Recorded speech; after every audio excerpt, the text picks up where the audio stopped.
Hello again, everyone. I hope you had a good weekend. Glad to be back. So, for this video, I'm going to be answering some of the questions that you should have submitted for homework that I believe was due on Friday.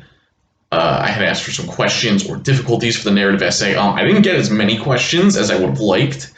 I like doing this, especially for these online classes, to get, your direct questions, and then I can actually answer them on video, instead of, I know some people might have questions, but they don't want to like send an email, or maybe my answers in an email aren't that easy to understand or whatever. So I would really encourage you to make sure that you do this assignment. We're going to do it for each essay. I'll take questions like this.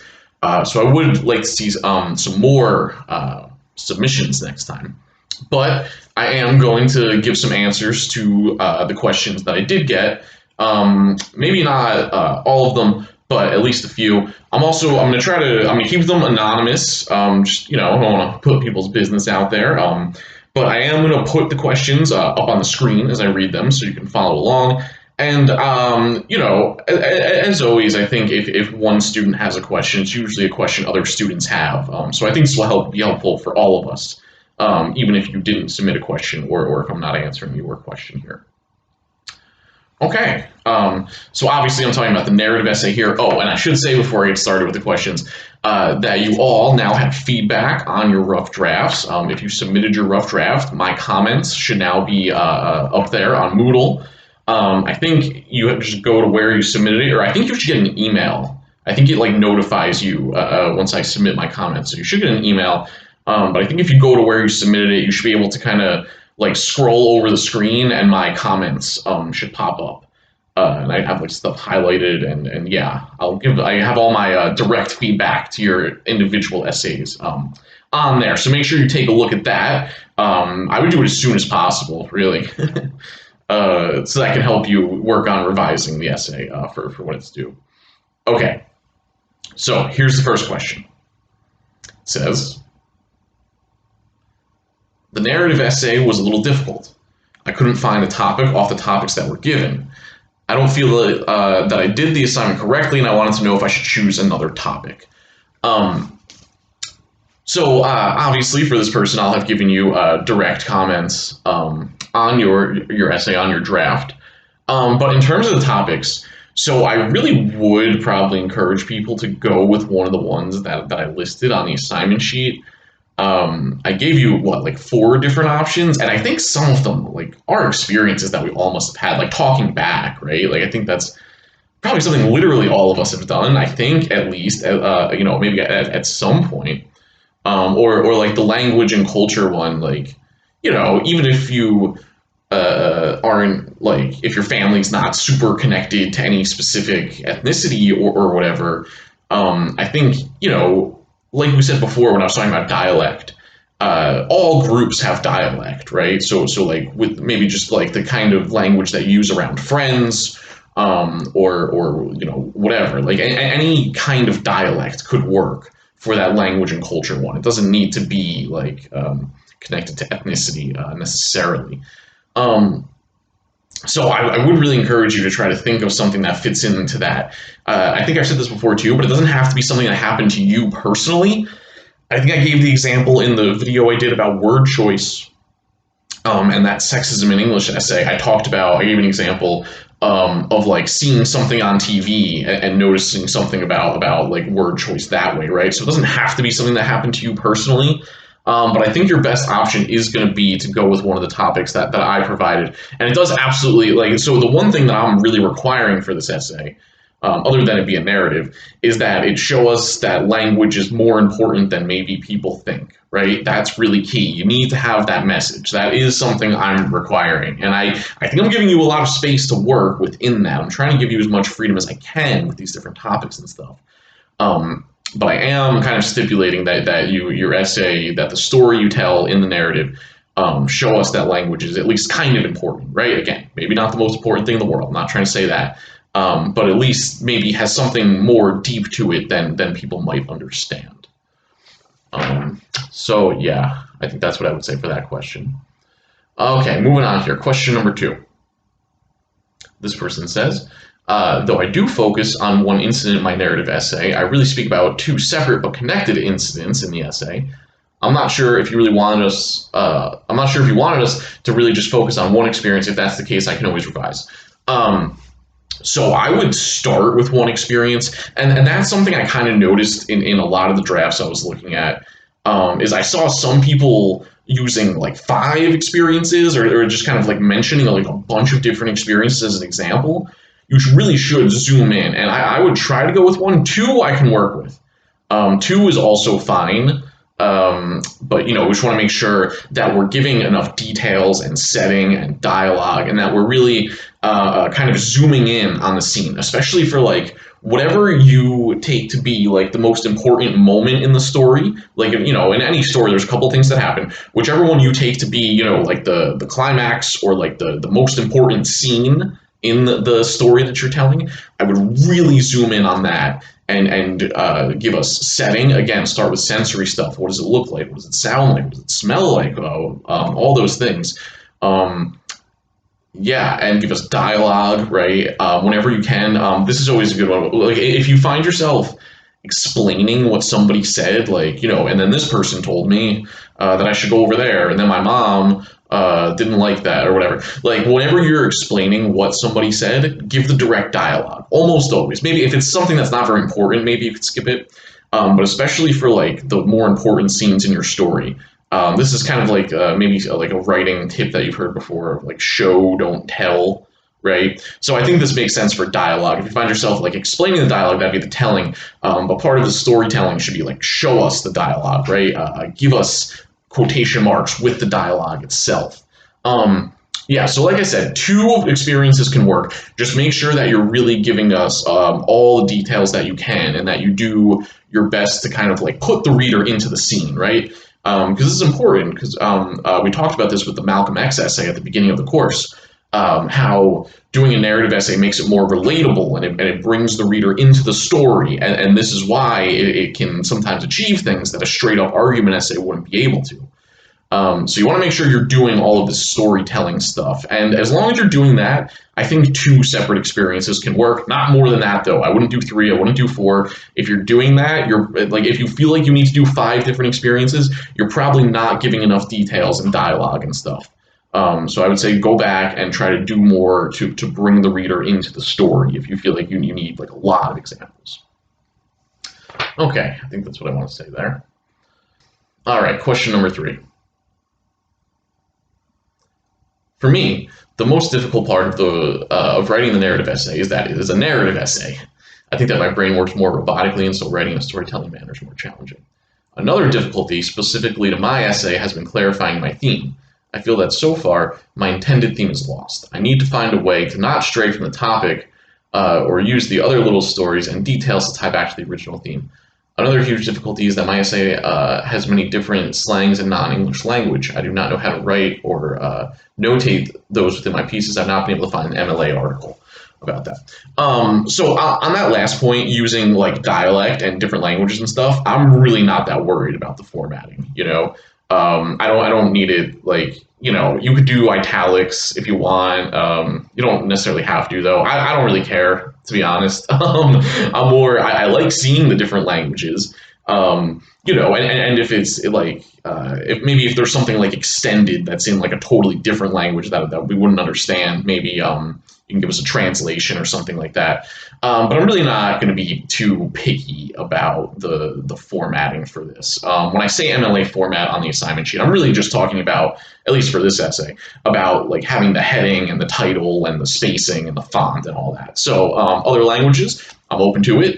It's cool. Let's do it. Just do it in a way that you think, will make sense to the reader, is what I would say there. Okay, so in terms of it being hard to write a narrative, yes, I think most students have trouble doing this more like storytelling essay. It's hard. It's not something we're used to. It's not something we've done. Maybe we have some experiences with like creative writing or writing stories or whatever, and I'm sure we have maybe some experience with writing regular essays. So I'm asking you now to kind of like combine those things, right? So this is a different kind of essay.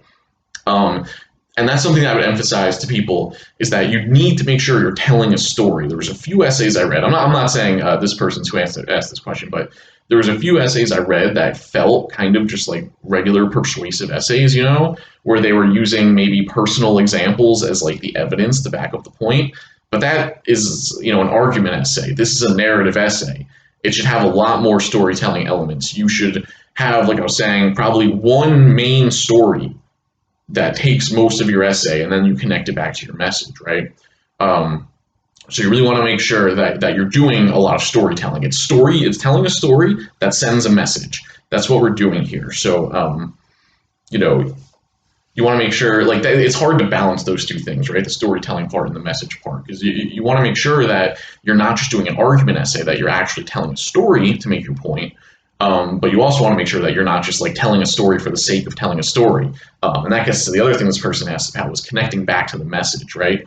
So I think part of this is you need to be very clear about what your thesis is, number one. In this question, you mentioned like the theme of the essay. Like I think what we should think about it is the thesis, or like the argument, right? And your thesis is going to be something about language being important. It's probably going to be connected to which topic from the assignment sheet you're going with. So I would make sure that it's kind of clear. If you are picking one of the things from the assignment sheet, I would try to make sure that it's clear which one, that you connect to that in your essay. And the main thing I would say is that you want to make sure that all of your paragraphs connect back to your thesis. So to do this, you have to have a very clear idea of your thesis. And that's why at the beginning of writing these essays, and we'll see this as we write our next ones, I'll talk about this more. I would encourage you to try to have an idea of the thesis kind of before you start writing, to kind of have that written down somewhere. Another thing that you might want to do is kind of plan out some of your other paragraphs, right? Like, what's the main idea of each paragraph, and how does that connect back to the thesis? If you find a paragraph that doesn't connect to the thesis, there's something going on there. You either need to find a way to connect it to the thesis, or it might not be relevant. So that's what I would do. I would try to be very clear in your own mind about what your thesis is, and making sure that all of your paragraphs ultimately go back to that thesis, right? And with maybe not every paragraph for this, maybe I'm wrong in the way I'm saying this, because this is a story, right? So you can have some paragraphs that are just story stuff, but you want to make sure that, like, either at the end of when you're doing the storytelling stuff, that you then say, very clearly, and here's how this story connects to my thesis, right? Or maybe, like, as the story goes on, you can kind of mention, like, and as this was happening, I realized, like, language was something was going on here. I realized talking back was people trying to control your thoughts or whatever. So you can kind of, like, either have a conclusion where you really make the message very clear, or you can kind of bring it up a couple of times, like, through the paragraphs. But yeah, I think most importantly, you just want to be clear on what your thesis is. Okay, last thing on this one is that in terms of, like, how to write a narrative, I would say, like, focus on details, setting, and dialogue. Those are the biggest things. And I would also say, just tell it like how you would tell a friend a story. Like, we all tell stories all the time, we tell our family or our friends what happened to us when we went to the store or whatever. So just think about how you would tell a story, don't put, like, too much pressure on it. Try to make it interesting and maybe fun for the reader. Okay, moving on. Last question.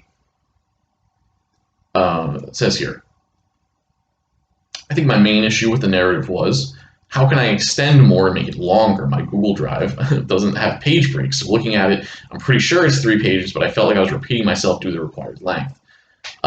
If you could give me some pointers about how to extend and other topics or anecdotes to mention, that would be great. Just to add a few more good paragraphs. Okay, so first of all, I would try to find a program that tells you how many pages you have, because you don't want to get that wrong. You don't want to be, like, guessing on how many pages you have. Because that's, an easy way to, like, lose points if it's not long enough, like, not just for this class, but for future classes. I think the school provides access to Microsoft Word. I think I'm correct about this, but I'm pretty sure if you go through Bergen, there's some way to access Microsoft Word if you don't have it on your own.